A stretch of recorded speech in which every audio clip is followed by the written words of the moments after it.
Bonjour à tous, aujourd'hui on se retrouve pour une petite vidéo où je vais vous présenter une configuration PC pour 500 euros, pour exactement 500 euros 8 et 20 centimes. Du coup c'est un abonné qui me l'a demandé. Du coup je vais faire cette vidéo pour lui répondre. Je lui ai fait une petite configuration pour ce prix-là. C'est vraiment une configuration qui tournera sur les jeux qu'il m'a demandé comme Garry's Mod, Minecraft et tout ça. Vraiment, vous aurez le 60 FPS si vous voulez tourner à ces jeux. Sinon, après, si vous voulez jouer à des plus gros jeux, je pense que vous pourrez atteindre les 40-50 FPS en moyen. euh, mais vous tournerez normalement sans lag. Si vous enlevez le l'anti-aliasing et plusieurs petits trucs qui font lag. Donc on va tout de suite se retrouver pour les composants. Donc pour le premier composant, je vous ai pris un Intel Pentium G 3460. Il a 3,5 GHz, c'est vraiment un processeur assez bon pour le prix. 90 euros, je trouve ça vraiment assez bon, puisqu'il ne coûte que, enfin, pour sa qualité. Personnellement, j'ai un Intel Pentium dans mon ordi fixe, puisque je n'ai pas un très gros PC de gamer, mais je vais en prendre un nouveau. Du coup, voilà, je peux vous dire que le Intel Pentium tourne plutôt pas mal sur les jeux. Enfin, plutôt Minecraft et tout ça. Sur les autres jeux, pour League of Legends aussi. Du coup, franchement, il a deux cœurs. C'est vraiment tout ce qu'il y a de plus basique. Il a 3 Go de mémoire, 3 MO de mémoire. Du coup, voilà, c'est tout ce qu'on demande à un processeur pour ce prix-là. Du coup, on va tout de suite passer à la carte graphique. La carte graphique, c'est une MSI H81 MP33. C'est vraiment une bonne carte graphique, je trouve, puisqu'elle fera tourner tous vos jeux. Mais vraiment la plupart de vos jeux. Le seul petit bémol de cette carte graphique, c'est du mini ATX. Du coup, c'est bof bof si vous voulez vraiment mettre par exemple 4 Go, vous ne pourrez pas vu que c'est en dual channel. Du coup, j'ai un chipset Intel H81. Voilà, c'est normal. Voilà. Elle comporte du USB 3.0 et SATA 6 gigabits. Du coup, vous pouvez mettre un disque dur au cas où. Franchement, je pense pas que ça soit utile. Donc, elle est compatible avec tous les processeurs de troisième génération. Et elle peut supporter deux. euh, elle a, ouais, elle peut supporter un disque dur et un, un SSD et elle a deux ports 3.0 à l'arrière. Du coup, c'est franchement une carte mère, tout ce qu'il y a de plus basique actuellement. On va tout de suite passer à la RAM. Du coup, pour la RAM, je vous ai pris de la DDR3 Kingston HyperX Fury Red, deux fois 4 Go. Ça suffit largement pour le gaming. On n'a pas besoin de plus de 3 Go, 4 Go, 8 Go pour le moment. Du coup, c'est vraiment tout ce qu'il vous faudra. Je pense que cette RAM fera largement tourner la plupart de vos jeux. Donc maintenant, on va passer au composant le plus important si vous voulez faire du gaming, soit votre carte graphique. Du coup, pour la carte graphique, je ne vous n'ai pas pris d'NVIDIA puisque pour le budget, on est un peu trop juste. Du coup, c'est une carte graphique à 185 euros. C'est vraiment la meilleure que j'ai trouvée pour ce prix-là. Pour le petit budget, je préfère un petit peu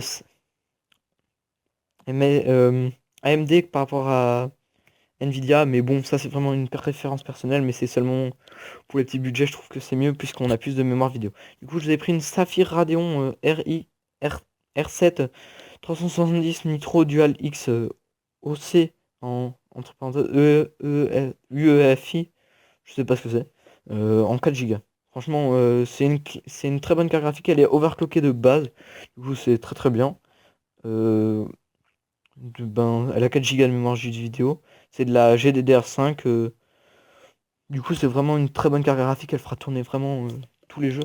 Donc si vous voulez faire par exemple une évolution de votre PC, du coup changer la carte mère et la carte et le processeur, cette carte graphique vous pourrez la garder pour jouer dans des jeux de 2-3 ans.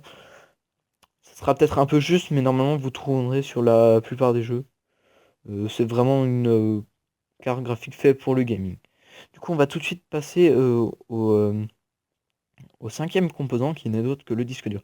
Donc pour le disque dur, je vous ai pris un Seagate Barracuda. C'est vraiment le disque dur de base, 1 Tera en SATA 3, 7200 tours par minute, 64 MO de cache. Voilà, c'est le disque dur de référence. 1 Tera, c'est ce qu'il vous faut maintenant pour les jeux, puisque de plus en plus de jeux prennent beaucoup de place. Par exemple, tout ce qui est bon, Beaucoup de jeux prennent beaucoup de place, bon, peut-être pas Minecraft et tout ça, mais ça prend quand même pas mal de place. Du coup, il est toujours bien d'avoir un disque dur supérieur, enfin, ayant une assez grande capacité de stockage. Du coup, on va passer maintenant au boîtier. Du coup, le boîtier, c'est un Aerocool V2X en orange et noir. C'est franchement un boîtier que je trouve grave stylé. Il est vraiment très joli. Bon, c'est un boîtier moyenne tour. Il comporte, il peut supporter des cartes graphiques jusqu'à 320 mm, ce qui est suffisant. Ventirad jusqu'à 150 mm, c'est vraiment suffisant. Il a un USB 3.0, du USB 2.0 et une prise micro, une prise casque, ce qui vous permet d'avoir un très bon son. Là, je sais pas trop ce qu'est mon son puisque c'est la première fois que je recorde le son uniquement avec mon téléphone. Du coup, on verra très bien le son. Et donc voilà, c'est vraiment pour moi un boîtier assez bien. Il a un ventilateur en arrière inclus de 82 mm. C'est franchement suffisant. Du coup, on va tout de suite passer au dernier composant de notre PC, soit l'alimentation. Donc je vous conseille quand même de prendre une alimentation la puce si vous voulez créer votre propre config. Je vous conseille de prendre une certifiée 90 plus bronze et une marque plutôt bien notée puisque plusieurs il y a eu. C'est mieux toujours d'avoir une bonne alimentation. Ça consomme pas trop. Du coup là je vous ai pris une Xi Maverick en 500 watts. Je trouve ça largement suffisant pour la config et ce que vous allez en faire. Ça permettra pas forcément d'évoluer énormément, mais ça permettra quand même. Du coup, c'est une semi-modulaire, comme je vous ai dit, certifiée 90 plus 11. C'est vraiment une classique, c'est vraiment celle que je vous conseille. Vous n'avez pas besoin de plus. Du coup, voilà, c'est vraiment celle que je vous conseille. Donc maintenant, je vous invite. Donc voilà, c'est la fin de cette vidéo.